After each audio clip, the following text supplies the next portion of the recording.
All right. Are we ready? Yep, I'm ready. Can I do the intro? What? Can I do the intro? No. Let me try. No. Let me do it. You can edit it out if it... The intro is a sacred thing. That's like, I do it the same way every time. Okay, I've listened to a few. Okay, well, the stakes are high.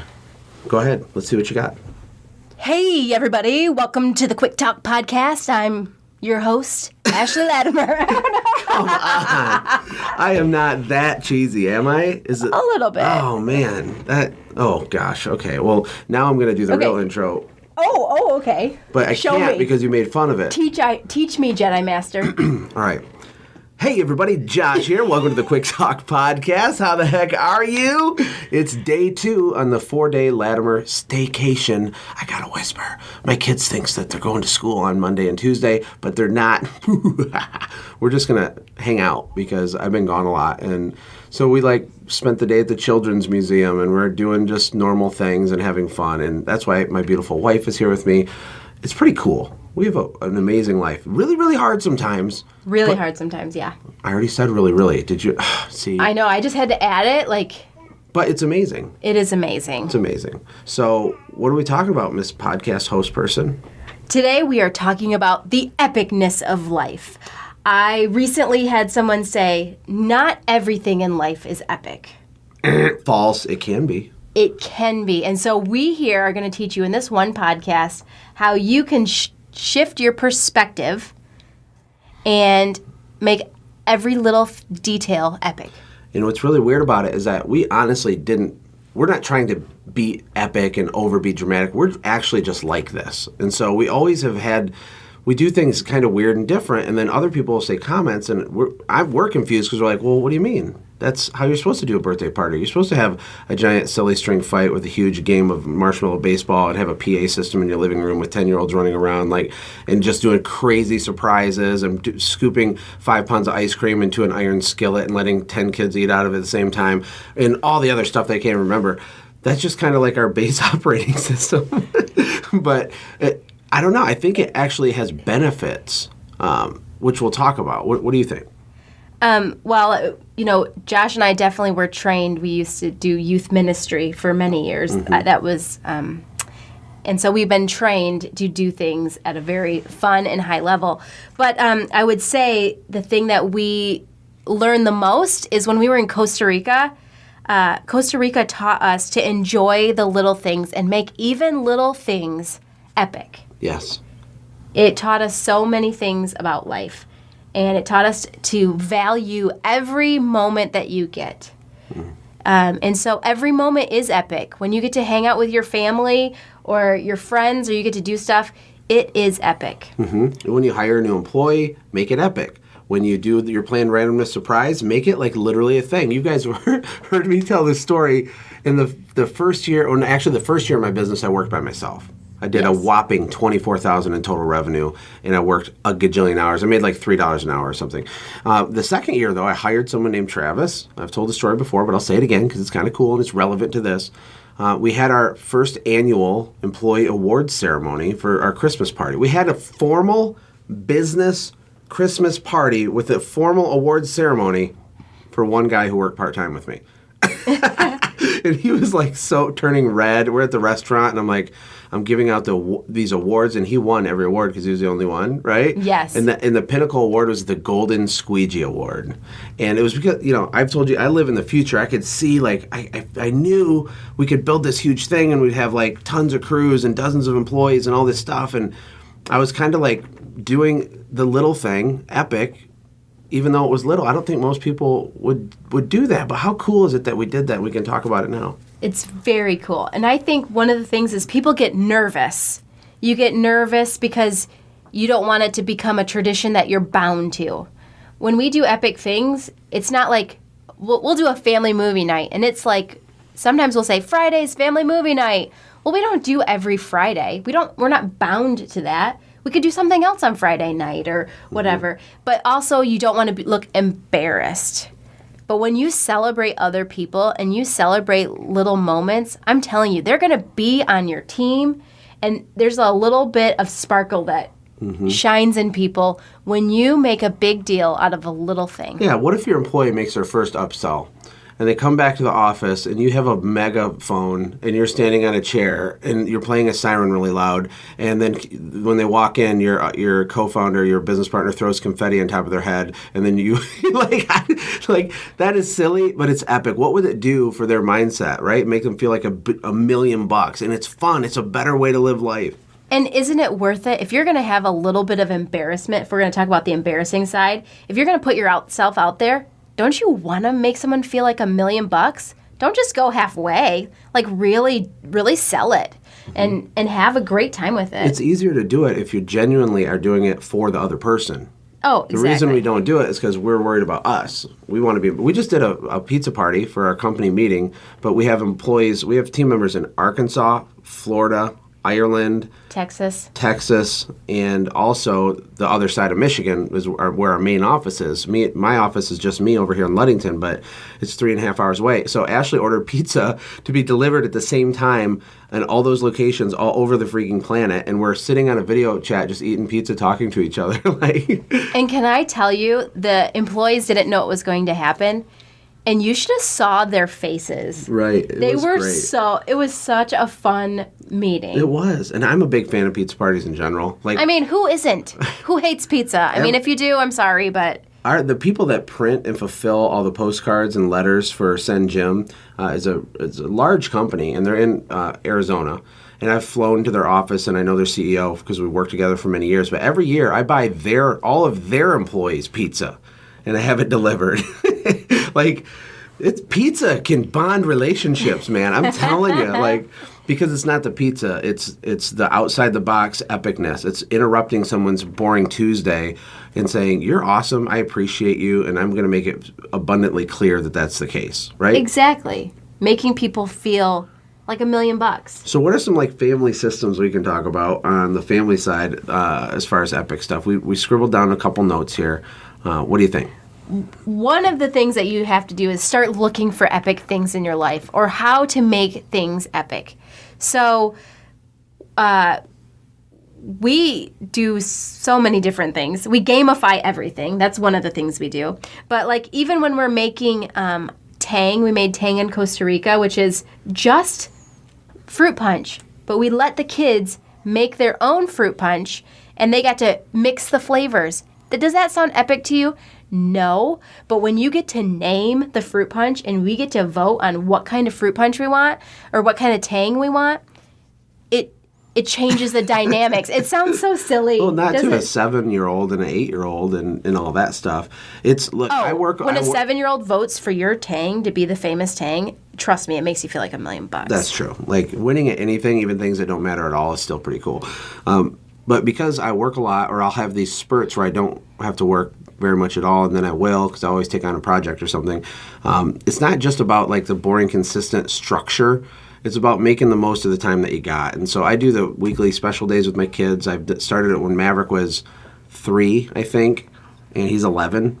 And it's not perfect. I miss him, but when we're hanging out, we make the most of it. We have fun. We do crazy stuff. I just found all these videos, Ash, I want to show you when we're done with the podcast, but of me and Maverick when he's 4, and we're looking for tadpoles, and he's like, "Dad, a tadpole," and I'm like, "Oh my gosh, look at the tadpole in his native environment," right? And so we're doing this stuff. And voices always make things epic. You have to have silly voices. Yes. That's a requirement to be a parent if you're going to be an awesome parent.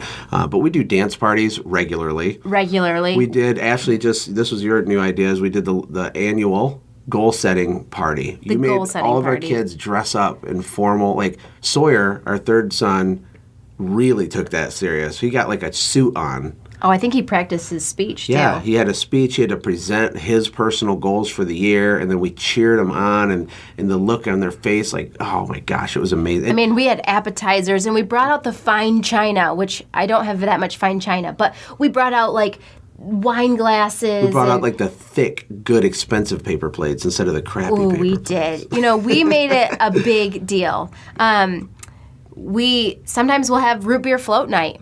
How easy is that? It's just something that's out of our norm that we don't normally do, and we just are root beer float night. We used to do those in Costa Rica. do ice cream in a big, huge frying pan. You put cookies on the bottom and you put ice cream on it and you just go weird with the toppings and you hand everybody a spoon and you just go weird with the toppings. And you count on the top of the, 1, 2, 3, go, and you just devour it. Epic forts, like changing what your living room looks like to have a movie night. One time, sometimes like you just have to roll with the punches. I remember we had some friends in Costa Rica. We were in the Gringo Express. That's what we called it. It was this huge van that held 15-person diesel van, stick shift. It was awesome. Yeah. I ran over a monkey in that van, by the way. And it did get stolen. Too. Yeah, my van got stolen. There's a whole thing. It's a whole thing. It's a whole backstory. But we had these people come in, and we saw how do you say it? Mariachi? Yeah, mariachi band. Mariachi band walking home. They must have had a gig or something, and they were walking home. And my husband wants to make this trip epic, memorable. It wasn't even a trip. We lived there. We just went and got dinner and we're driving But I'm saying, home. but it was for the people that we had guests over. Oh, that's right. We had Chloe and Gage. Yep, that's right. And we wanted to make it epic for them. So Josh pulls over on the side of the road, asks the guy, can you play some music for us? And he throws him some money. Open the slider doors. Open the slider door. You guys, that was the best dance party ever to a mariachi band. They're playing La Bamba to our Gringo Express 15-passenger bus on the side of a road. The cars honking, driving by us. And they played their hearts out, man. I think I handed them a 20. They were like, oh, it's on. It's on. And you know what? I bet they never forgot that night either. Yeah. We also have done pizza parties. I can't go into detail about how epic we do pizza parties because there's a certain reason why we can't. Secrets. There's some secrets that we are going to leave for our own epicness. I'm sorry. But we have changed pizza men's lives. And I'm not kidding. Pizza ladies, pizza men, like they remember us because of our epic pizza parties. Yeah, and it's not about, look, here's my point. With my kids, I want them to know, number one, to get down to just the seriousness, they need to know that they can do literally freaking anything that they want. Anything. I have to burn that into their brain. If they do not believe that at the genetic level, when they leave my household and become young men and women, I failed. Because it's the truth. And everybody wants to just keep your thinking small. And when you think big, it makes people uncomfortable. That's why you have to be careful about who you share your dreams with. That's why you got to be strategic about who you even let be a part of your life or speak into your life. But with my kids, they need to know that things can be epic. They can think bigger. They can think different. Everything we approach is like, how can we do this different? How can it be more interesting? How can we make it better? In fact, just today, we went to the Children's Museum. They have a really cool children's museum here in the town that we live in, Ludington. And our kids were playing, and we're just hanging out. And Sawyer is 8 years old, and he's doing this bubble game thing, and he was trying to do some really crazy thing. And this other kid, this stranger, said, "You can't do that. That's impossible."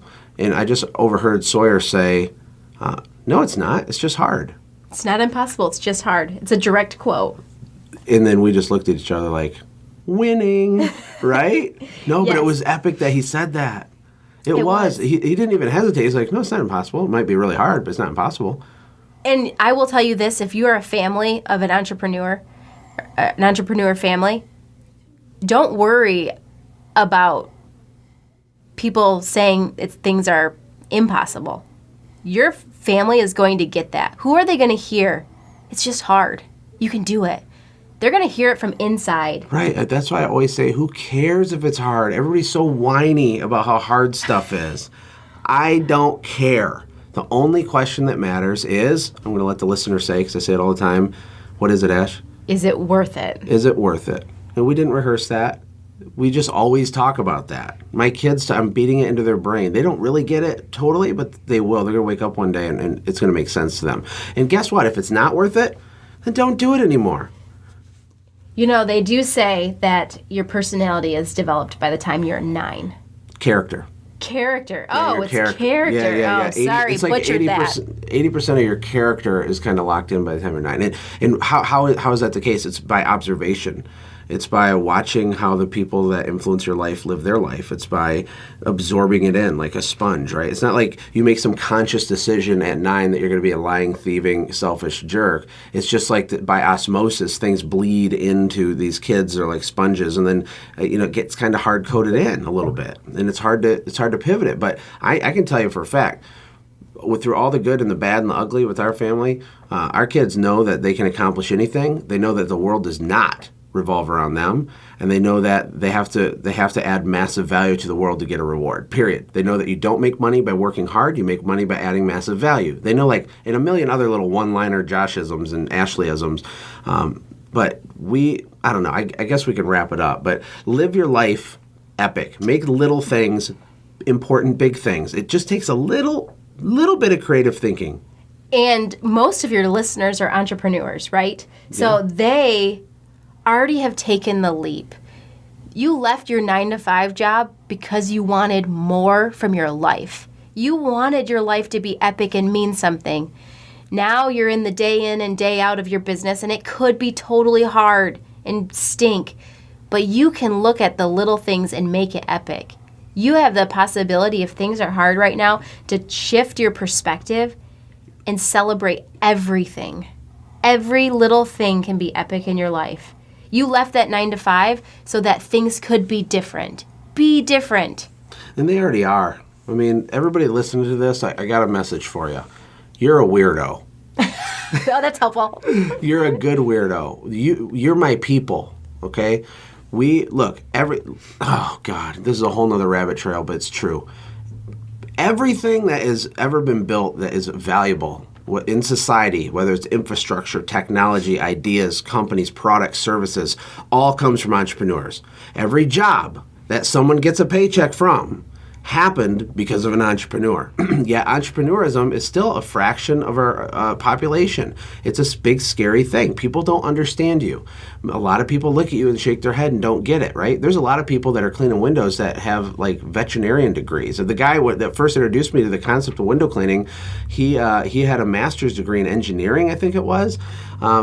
So point being, most people can't possibly understand why you would throw away your education, or why would you take that risk, or you have little kids. Why are you investing in a truck? You should be saving for their college. Why would you start that new company? What's wrong with you? Don't you understand? They don't know what they're talking about. Okay? And it's not their fault, and we still love them anyway. You got to go build. You got to create. You have to recruit and lead and dream and invest, because we're the people that do all the stuff that makes all this stuff work everywhere in the whole world. We drive the economy. Literally, we do. Your little tiny business has a ripple effect in your town. It has a ripple effect to the family of the person that works for you in their town, because they live in the town over. And then the pizza place that was started by an entrepreneur in that town, then your employee spent some of their money on the pizza at that place. You did that. You created that. That's freaking amazing. You're weird in a good way, and I love epic. You. It is epic. It is epic. It's super freaking epic. So why not have a good attitude and celebrate that? Celebrate it. Go celebrate get 'em. it. Happy Easter. Happy Easter. Talk to you guys later. Take care. God bless. Hey, thanks for hanging out, friends. And from all of us here at the Quick Talk Podcast team, we hope you loved today's show. We hope that you were inspired to become a doer and not just a listener. Apply what you've heard today in your own business and watch things change for the better. Lastly, remember that all the money in the world can't save your soul. Seek first the kingdom of God, my friends. We'll see you next time. For more information about the Quick Talk Podcast or Joshua's other businesses, visit our website, quicktalkpodcast.com. Have a blessed day.